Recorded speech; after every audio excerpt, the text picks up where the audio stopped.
எல்லாருக்கும் வணக்கம். ஒரு பால் வந்து ஒரு நாள் யோசிக்க ஆரம்பிச்சிருச்சு. என்னடா மனுஷங்க நம்மள ரொம்ப கஷ்டப்படுத்துறாங்களே. நம்ம மாட்டு வயித்துக்குள்ள நல்லா நிம்மதியா இருந்தோம். ஆனா அத கறந்துட்டு போயிட்டு நம்மள கொதிக்க வைக்கிறாங்க. நம்ம சூடு தாங்காம பொங்கனோனே சூட்ட நிறுத்திட்டு விட்டுருவாங்கன்னு பார்த்தா, நம்ம ஆறுனதும் நம்ம மேல வந்து ஒரு புளிச்ச மோர் கொண்டு வந்து ஊத்துறாங்க. அதுக்கப்புறம் கொஞ்ச நேரம் கழிச்சு பார்த்தீங்கன்னா, நம்ம கெட்டியாயிரும். நம்மள அப்ப தயிருங்கிறாங்க. சரி அதோடயாவது விடுவாங்கன்னு பார்த்தா, அப்பவும் விடாம ஒரு மத்த எடுத்துட்டு வந்து நம்ம கடைய ஆரம்பிச்சுறாங்க. நம்ம கடஞ்சோனே அதுல இருந்து கெட்டியா ஒரு பொருள் எடுக்குறாங்க. அதுக்கு பட்டர்னு பேர் வைக்கிறாங்க. சரி பட்டர்ங்கிற பேரை கேட்டோனே நம்ம லைஃப் பெட்டர் ஆயிரும் அப்படின்னு நம்ம நினைச்சா, அதுக்கப்புறம் வந்து நம்மள அப்பவும் விடாம கொண்டு வந்து ஒரு பாத்திரத்துல போட்டு மறுபடியும் நம்ம கொதிக்க வைக்கிறாங்க.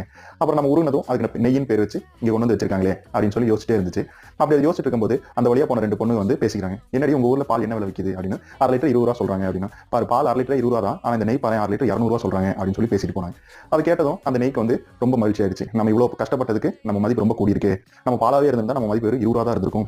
ஆனா இப்போ நம்ம மதிப்பு 200 ரூபா வந்திருக்கு அப்படின்னு சொல்லி இது வரைக்கும் அதோட பட்ட கஷ்டங்கள்லாம் மறந்தே போயிடுச்சு. அது மாதிரி தான் நம்ம வாழ்க்கையிலும் நம்ம படுற கஷ்டம் எல்லாம் நம்ம முன்னேறதுக்கு தானே தவிர நம்ம வருத்தப்படுறதுக்காக இல்லை.